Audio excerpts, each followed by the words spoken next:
కలవరం అసలిది కదా ఒక సంబరం ఒక వరసలా కదిలిన క్షణం ఇక తెలియదే ఒంటరితనం ఎన్నాళ్ళ దూరాలు కన్నోళ్ళిలా వస్తూనే పోయాయి కన్నీళ్ళిలా ఇల్లంతా మారింది సందళ్ళుగా మీరంతా ఉండాలి వందేళ్ళిలా మనవారే వెనకుంటే మరణాన్నే మరిచేలే మనసంతా వెలుగేన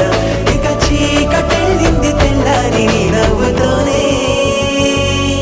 10 మంది ఉండగా